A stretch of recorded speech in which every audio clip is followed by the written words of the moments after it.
Yeah, I'm going to be sharing some important points to note on the DC system.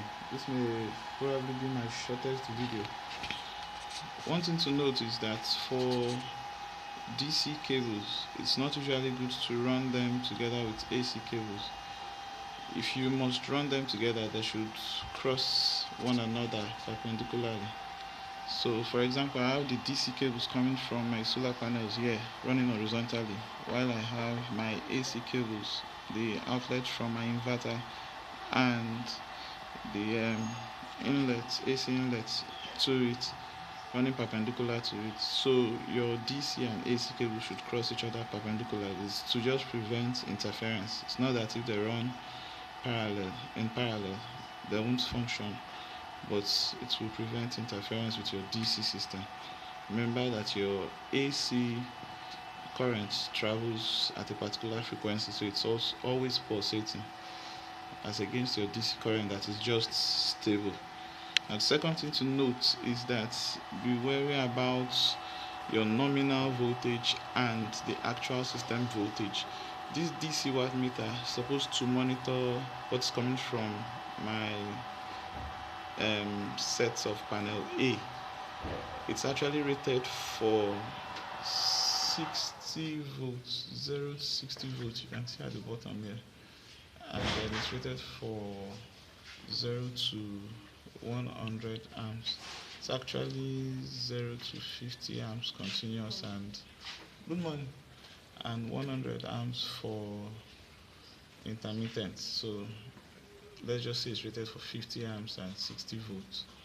Now the mistake I made was that, being that my panels were arranged as a 48 volt system, I thought this meter could do the measurement. But what I forgot was that for a 48 volt panel, or a 48 volt panel arrangement, you would have as high as even 70 something volts, and that's what fried the screen. It's actually not working now. It's just allowing current to pass through, and why it's not working is because the high voltage fried it up.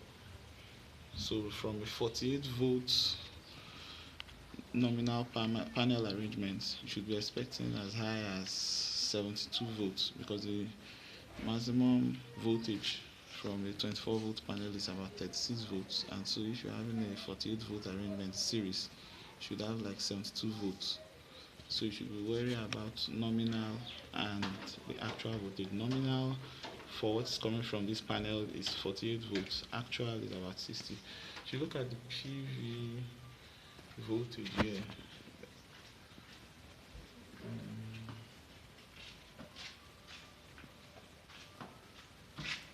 there, it's about 55 volts currently.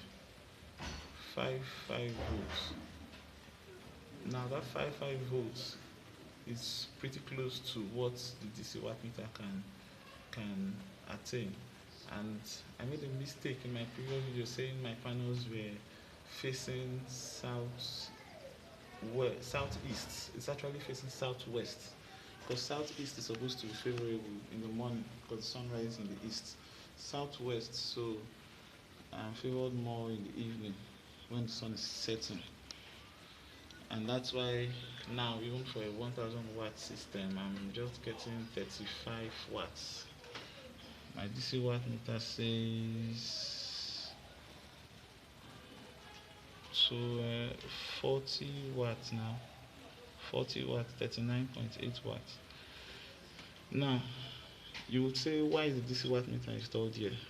My inverter system is actually a 24 volt inverter system, and so what happens is the MPPT charge controller has a buck converter in it that steps down the voltage from whatever voltage the panel is bringing to what my battery is reading.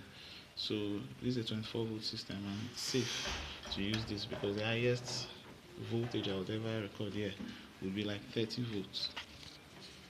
Thank you.